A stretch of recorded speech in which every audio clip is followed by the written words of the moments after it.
From the New York Times, I'm Michael Barbaro. This is The Daily.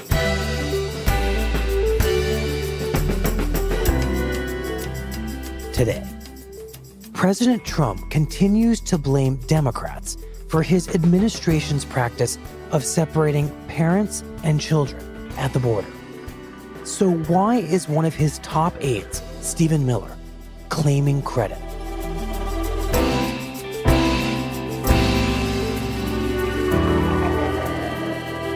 It's Tuesday, June 19th. I have put in place a zero-tolerance policy for illegal entry on our southwest border. If you cross the southwest border unlawfully, then we will prosecute you. It's that simple. Children are being separated from the parents at the border at an accelerated rate because of a new zero-tolerance policy being implemented by the Trump administration. The Associated Press reports between April 19th and May 31st, nearly 2,000 children were separated from their parents. The White House says the goal is to deter illegal border crossings, but Democrats say family separation is inhumane and want it to end.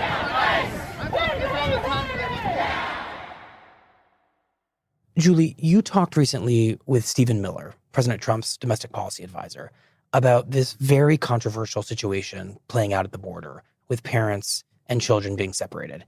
And we were going to hear that audio on the show today. Right. Julie Davis covers the White House and immigration for the Times. We were, until I heard from the White House earlier today that they were not at all comfortable with us using that audio, because when I went into the West Wing to interview Stephen Miller with Michael Shearer, my colleague here at the Times, the purpose was we were doing a big deep dive story on this family separation practice that's broken out all over the country. And we didn't talk about any sort of alternative uses for the interview. And when they found out that his voice was actually going to be on a podcast discussing this, they were not happy about it. So they asked us not to use it. All right. So instead of hearing that audio, we're going to talk to you about the conversation you had with Stephen Miller and his thinking around this practice. So how does Miller talk about how the immigration system used to work? He essentially talks about it as an open borders approach where there was no enforcement, essentially, of the immigration laws. There is obviously a law against crossing the border unlawfully, but in the past, it's often been charged as a civil infraction. So you're taken into custody by immigration authorities. If you claim later on that you were seeking asylum, you're held for a time and then given a court date after which you have to show up and plead your case as an asylum claimant. Others are put in immigration detention. But if you were traveling with a child, you were treated differently. First of all, there was a settlement decree in 1997 known as Flores that essentially said that if an unaccompanied child was apprehended at the border, they could not be held in immigration detention indefinitely. In fact, they couldn't be held for a very long period of time at all. And the time period that was decided upon was about 20 days. The immigration crisis is intensifying. President Obama today requesting emergency funding, mostly to keep undocumented children from coming here to the United States and to help send them back. The spike has come from Central America, El Salvador, Guatemala, and Honduras. This is where immigration officials are moving more than 1,000 undocumented children to this makeshift detention center this weekend. More than 220 immigrants have died crossing the U.S.-Mexico border since October, and more than 52,000 unaccompanied kids have been detained in that same time period. At the height of the Central American migration crisis under Barack Obama, they were seeing a huge amount of families arriving at the border, and they were holding them in immigration detention for quite a long period of time. The Obama administration is facing broad criticism for its handling of the surge of undocumented immigrants crossing the border. Immigration lawyers are once again suing the Obama administration over its practice of immigrant family detention. They were sued, and a federal judge decided in 2016 that this 20-day time limit should apply to not just unaccompanied immigrant children, but immigrant children who were accompanied by their parents. In other words, families. So essentially, if you are going to hold a family together, you can't hold them for more than 20 days in immigration detention. And so essentially what you had is a flood of people arriving at the border, believing that they could make an asylum claim. They would be taken into custody temporarily, and they would be given a time when they could appear back to sort of plead their case. And in the meantime, they would be released into the interior of the country. And this is what the president and Stephen Miller refer to as catch and release. And you're supposed to show up for your day before an immigration judge, but in reality, many people never do. So essentially, that is the major objection here, if you're asking the Trump administration, that effectively there was no penalty for crossing the border illegally because people never paid a price and they were allowed into the country.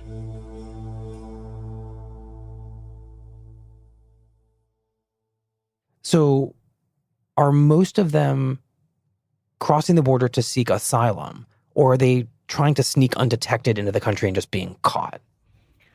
Some people, of course, are trying to sneak across the border without being caught. But the vast majority of people that we're talking about are at least saying that they want to claim asylum. They're saying that they have a credible fear of returning to their country because of gang violence, or they'll be persecuted, or for some other reason. Okay, and in all those situations, whether they're seeking asylum or not, under the Obama administration, these families would stay together. Right. So by the strict letter of the law, crossing the border illegally is a criminal act on the books.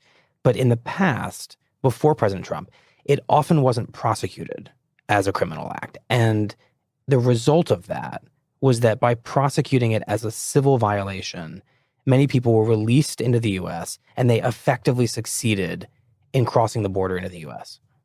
That's right. And the problem was compounded by the fact that there is a huge backlog, a years-long backlog of asylum claims. And so essentially, it would be years before they ever got around to even determining whether you deserved to be granted asylum. So from the perspective of Stephen Miller and the Trump White House, for a whole variety of reasons, unintended consequences of legislation and court rulings and some decisions made by past administrations, it is now currently in the interest of someone crossing the border to come with children, right? And that's, to Stephen Miller, a problem if you're trying to crack down on undocumented immigration. That's right. And I mean, they'll talk about how smugglers are bad people and they will do what they need to do to get people across. And if that means having them cross with somebody that's posing as their child, that's certainly not outside the realm of possibility, and it has happened. But yeah, they also talk about the fact that, you can't have a whole class of people for any crime or any offense that is just simply exempted from the laws by dint of the fact that they're with a child. At one point in our interview, he said, imagine if, in the context of domestic law, if you said that the speed limit doesn't apply to you if you have a child in the backseat. Can you imagine what the consequences of that would be? And one of the things he says is a lot more child endangerment. And that is, in fact, his argument, that you're putting children in danger because you're essentially encouraging people to use them as a means to get across the border, which is a very dangerous trip. It's a very dangerous crossing. And then when they get into the country, certainly it could be a pretty dangerous road ahead for them. So in his mind, this is a humane policy. I think he used the word humanitarian in his interview with you, because it discourages people from taking a risky trip with children across the border or using someone else's children as masks to illegally get into the country. Right. He says ours is the humanitarian policy. And I think that's actually for two reasons. One is you're essentially trying to discourage people from putting children in a dangerous situation or using them as a means of breaking the law. But then in another sense, this is where Stephen Miller and the president make the sort of pivot to the broader immigration system, which they say essentially is so lax and so insufficiently enforced that you're essentially endangering American citizens to potential crimes by illegal border crossers. They talk about the fact that There's family separation when you take a child away from someone who is unlawfully crossed the border, but there's also permanent family separation when an illegal immigrant murders an American citizen.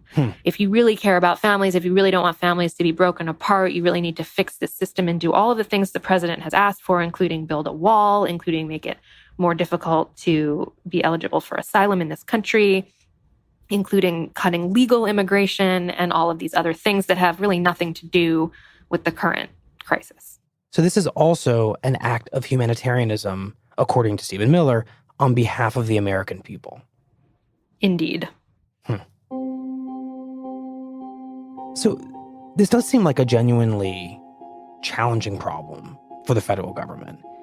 Crossing the border is an illegal act, but so many people crossing come with children, and you can't jail children, and you can't hold families for long periods of time.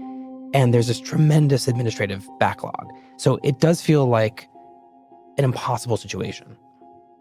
Well, it is an impossible situation, and that's why administrations have struggled with this for so long. When George W. Bush first implemented a 100% prosecution policy, there was quite a bit of discussion around what do you do with families. But ultimately, it was decided that, there was no way you're going to take a child away from their parent. You're going to keep them together, and there's going to be a different path. But sounds like you're saying it was considered a policy of separating families and children.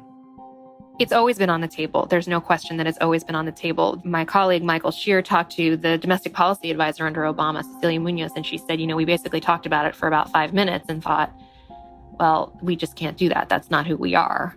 But clearly, presidents have understood that this is an option, that, it would make things a lot simpler and more clear-cut, but no one was really willing to go there, including, by the way, the Trump administration. John Kelly, then the Homeland Security Secretary, now the White House Chief of Staff, said publicly in an interview early last year that he was considering doing this in order to deter people from making the dangerous journey from Central America to the U.S. border. And there was a ton of controversy. A bunch of senators confronted him about it on Capitol Hill, and he ultimately said, no, we're not going to do that. But clearly, debate inside the White House and the administration continued about it, and people recognized that, there was something effective about the idea of a black and white policy that, we prosecute everybody and everybody gets treated the same way, and to heck with the consequences.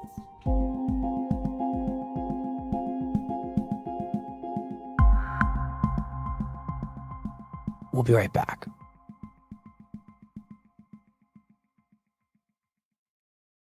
Facebook's role in spreading misinformation has come under intense scrutiny in the last 2 years. The public has been putting more and more pressure on Facebook to take action against false news and to be more transparent. Facebook has partnered with documentary filmmaker Morgan Neville to create a short film called Facing Facts that gives an inside look at how they are dealing with this complex issue. This is an opportunity to get behind the scenes at Facebook and get inside the heads of some of the organization's key players. Go see it at insidefeed.com.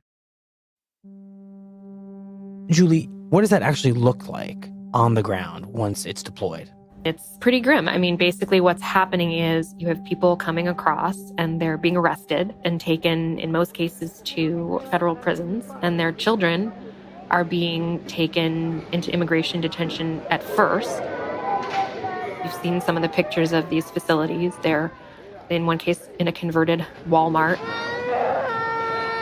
They have cordoned off areas, oftentimes with fencing. They have cots or mattresses to sleep on. They have space blankets in many cases. And it's sort of like a mini cross between a prison and a daycare center, I guess.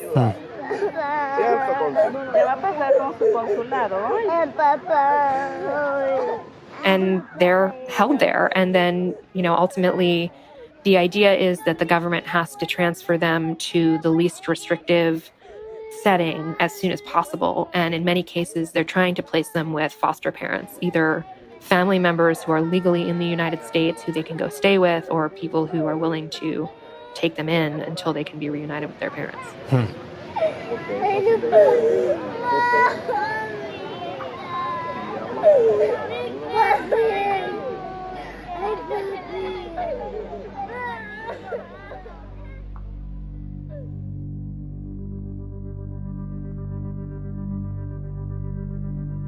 So there are hundreds of children in this country who might enter into foster care as a result of this, even though their parents are very much alive and very much here. That's right. And one of the issues here has been, how people can find where their children have gone. I mean, we were told by the Department of Homeland Security last week that in a 6-week period, about 2,000 children have been separated from families. So if you think of the scale of trying to find where each child has been sent and get them back to their parents, by the way, are in deportation proceedings, so they may be deported. Theoretically, what the Department of Homeland Security has said is, and the Department of Health and Human Services, which is in charge of holding the children, is that the child will be reunited with the parent as soon as their immigration case is finished. That is theoretically what happens. But in practice, what we're hearing is that it's pretty difficult to make that happen, and people are having trouble finding their kids, and it's not totally clear that they have a process in place to efficiently reunite the children with their parents, at least not in a timely way. If the idea of this, and according to Miller, this is the idea of it, was to clean up our immigration system, this does not sound simpler. It's not simpler at all. And not only is it not simpler for the immigration system, but it's also much more complicated and burdensome for the Justice Department, which essentially now has thousands and thousands more criminal cases to prosecute every day because of the decision to treat all of these people crossing the border as criminal charges. So they then have to process those people and they have to go before a judge. And then there's the additional challenge of the fact that now, because the border stations are so clogged, we've heard reports of people not being able to even claim asylum. So theoretically, what you're supposed to do if you want to claim asylum is show up at a port of entry and say, I fear for my life. I have a credible fear of returning to my country. And that is something that under the US law, everyone is supposed to be able to do. But people have not been able to do that in recent months. And so you have people who are showing up in between ports of entry and being charged with a crime, even though they're saying, I'm fleeing persecution in my country. Even the people who are showing up at ports of entry are having trouble claiming asylum. And that just shows you what strain the system is under right now. I'm curious, Julie, if the goal of this whole approach is to keep these families out of the country, why not just deal with the administrative backlog that you mentioned earlier so that these families would be processed within 20 days and not have to be released into the U.S.? Wouldn't that be simpler than this very elaborate and emotionally tormented process that's now underway? Well, it would. And, the administration talks wistfully about being able to do that. But they also say that they need changes to the law in order to make that a reality. So as long as it's as easy, they claim, as it is to claim asylum, you will have a backlog because there will be so many people flooding the system. And they want to change the laws so that there are more people who are just inadmissible without even processing their claim, that they don't have a chance at all. You heard Jeff Sessions a couple of weeks ago argue that domestic abuse is no longer going to be counted as a criterion for asylum claims. The asylum system is being abused to the detriment of the rule of law, sound public policy, public safety even, and to the detriment of people with just claims to asylum. So they are trying to get at this problem in a bunch of different ways, one of which is, having more people processing the claims, another of which is saying, let's try to clamp down on the claims themselves by making it a lot harder to be eligible for asylum. Saying a few simple words, claiming a fear of return, is now transforming a straightforward arrest for illegal entry and immediate return into a prolonged legal process where an alien may be released from custody. They essentially believe that it is way too easy for people to come here and just kind of put their hands up and say, I have a credible fear, you have to let me in. And so they're looking for different ways to limit people's ability to do that. And so changing the criteria for whether you can get asylum is one of them. But this zero tolerance, 100% prosecution policy also connects to that, because if you're apprehended on the border for unlawfully crossing and you say, I want to seek asylum, that goes second in line to prosecuting you for the crime of illegally crossing the border. So essentially, whereas other administrations have treated all of those people as asylum seekers, this administration is making that secondary to the crime of having illegally crossed the border. So under previous presidents, those people have been treated first as asylum seekers, right? And now the Trump administration is treating them first as criminals. That's right.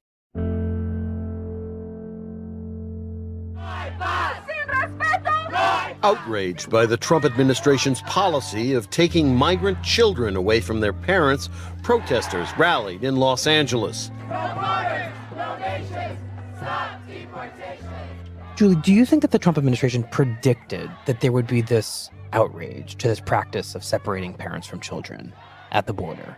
I don't think that they anticipated this at all. I think that they thought through the message they were sending and the theoretical merits of zero tolerance, and they didn't quite contemplate the level of outrage that it would spark when they started taking children away from parents. Our government has to do the right thing and stop separating us from our parents. I won't give up fighting for the right to stay with my dad. I am not asking for a favor. It is my right as a child to live in peace with my father. Families belong together.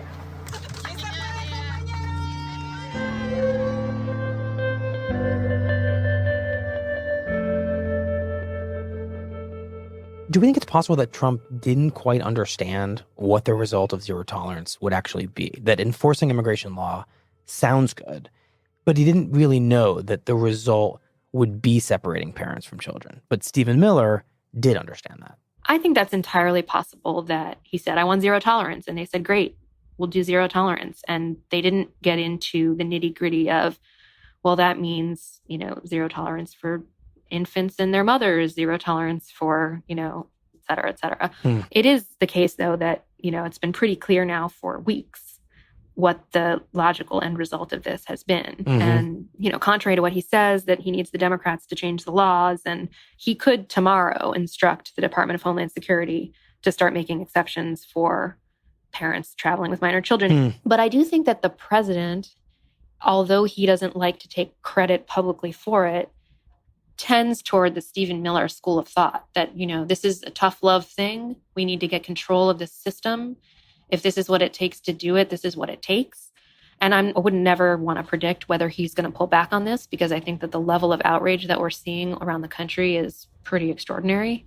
But I do think that he sees the utility of this, and it's a debate that he relishes having. I mean, he will turn this on its head. He'll turn it upside down. He will blame it on Democrats. He will say it's a matter of his opponents wanting open borders and to endanger the American people. And it's a contest between someone who wants to keep you safe, i.e. him, and people who don't want to keep you safe, i.e. the Democrats. It's about defining the terms of the debate in a way that's advantageous to him. So, yeah, if you want to have a debate with him about, is it morally a good thing to separate parents from their children at the border, he's not going to engage in that. But if he can turn it into, is it tough but necessary to do so in order to protect the American people from brutal gangs and criminals, I think that's ground he's pretty comfortable on.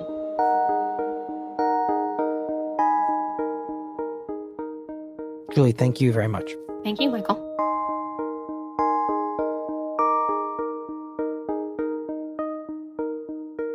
On Monday, the United Nations top human rights official, Zeid Ra'ad Al Hussein, called for an immediate end to the practice of separating undocumented immigrant children from their parents. The thought that any state would seek to deter parents by inflicting such abuse on children is unconscionable.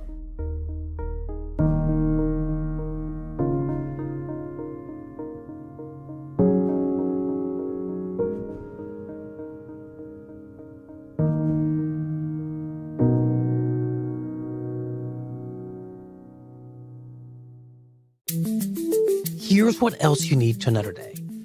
If I might, I just wanted to make a brief statement on immigration and what's happening.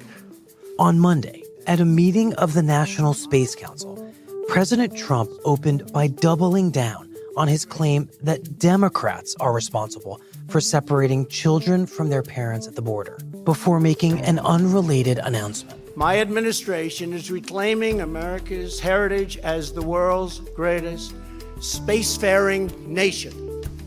The essence of the American character is to explore new horizons and to tame new frontiers. The president called for the creation of a sixth branch of the U.S. Armed Forces devoted to outer space. We are going to have the Air Force and we are going to have the Space Force, separate but equal. It is going to be something. The Pentagon, including Trump's own Secretary of Defense, James Mattis, previously opposed the idea of a new military branch focused on space, calling it costly and unnecessary. When it comes to defending America, it is not enough to merely have an American presence in space. We must have American dominance in space. So important.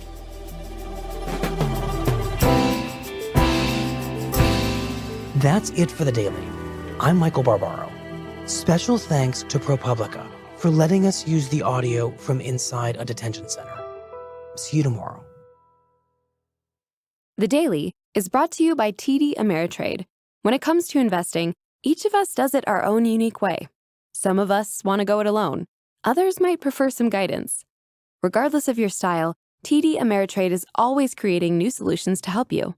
From their award-winning technology to personalized guidance, they have everything you need to invest on your terms. Visit tdameritrade.com/thedaily to learn more and get started today.